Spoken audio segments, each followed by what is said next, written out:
Journaling is, in my opinion, the best way that you can accelerate your growth as a gardener. It is the best way that you can have a consistently better garden year after year. And I think if you commit to journaling right now at the beginning of your gardening journey, that you are going to progress so much faster than anybody else who is not taking the time to write down all of these things.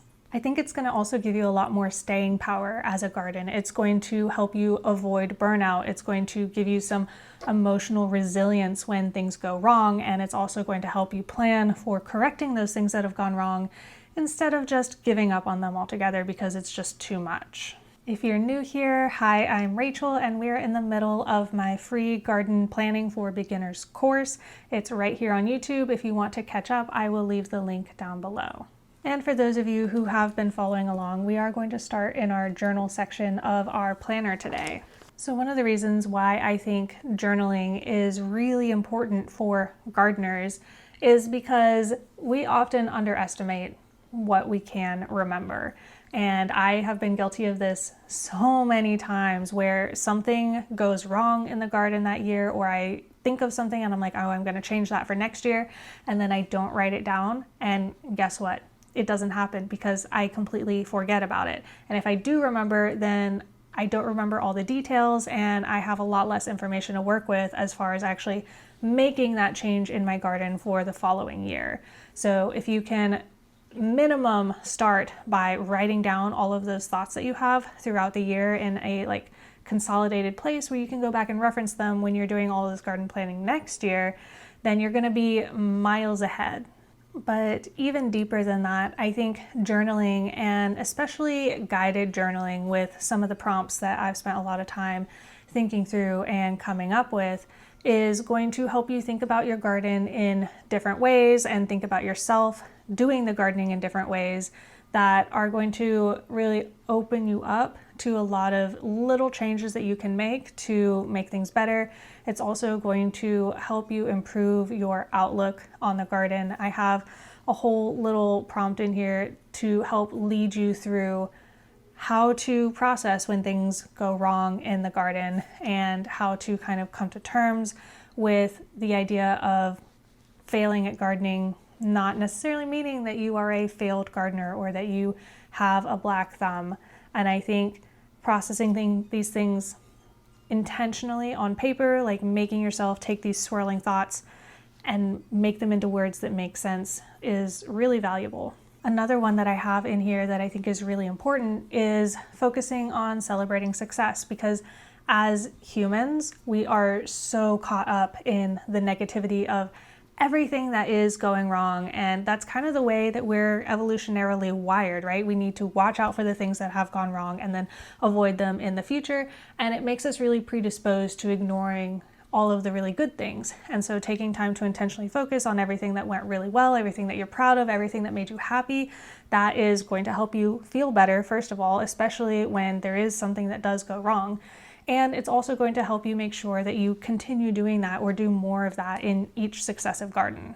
So in addition to an entire page of prompts like that you can use in your journal, I also, in the planner that I designed, I have a journaling prompt for every month of the year, so that as you are flipping through and doing your work, you can actually see, oh, there's a prompt for this month. I should be at least thinking about that, but hopefully also writing about that. And that is what we are going to go over today. We are going to do January's journaling prompt together. And if you're seeing this for the first time in 2026, then what I'm about to be doing is I'm going to go through these every single month with you.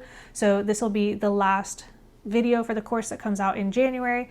And in February, we are going to do February's journaling prompt together. So if you don't want to miss that, make sure that you're subscribed and make sure that you actually do see that video come up when it is posted in February if you don't want to miss that. So we've spent the last couple of weeks thinking really hard about all of the planning aspects of the garden, and we've gotten really, really deep into the weeds, into the little nooks and crannies of all of this information that we need to know. And we've made our plan, we've done our calendar.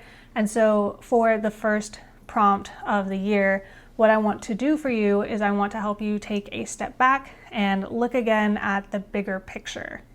So the prompt for January is, what am I looking forward to most in my garden this year? And this is really zoomed out view of just like, what is one thing you can pick out that makes you really, really excited to be starting or continuing your garden this year?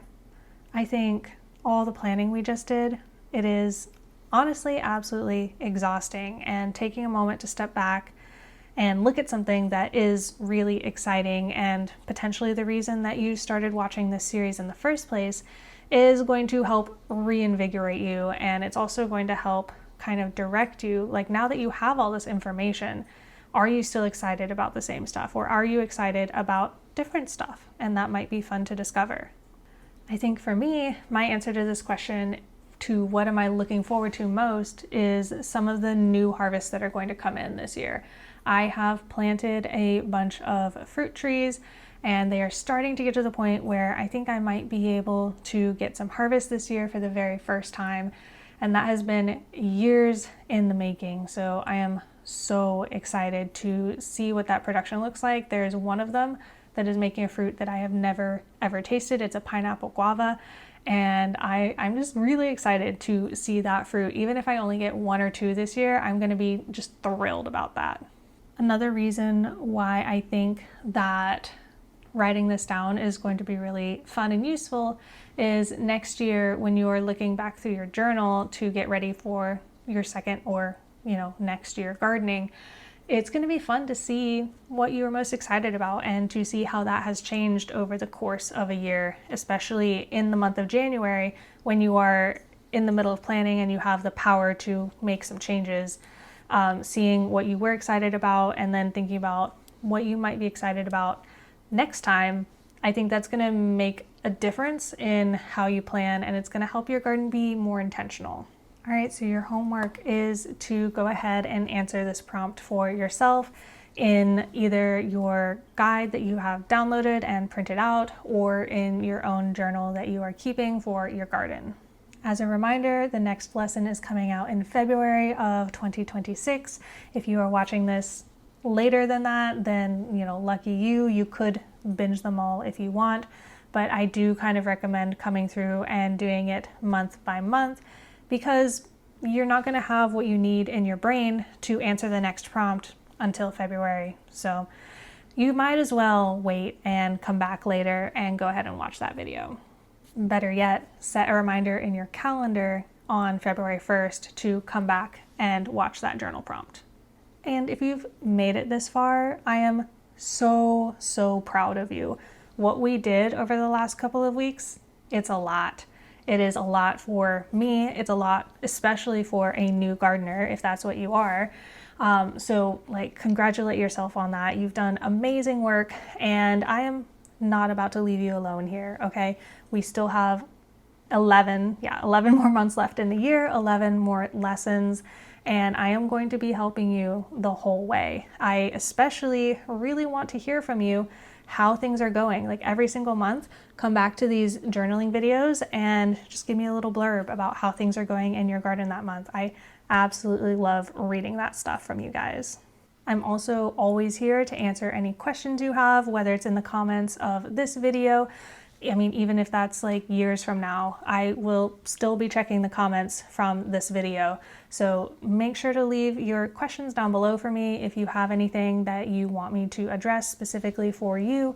And then also don't forget, I have been working for several years to create a ton of videos that will help guide you through really specific things for your garden throughout the year. I could not cover all of that in this course because there is honestly a lot, but a lot of the stuff that you will probably be facing in your first year gardening, I probably have a video for on my channel. So make sure to go ahead and search on there.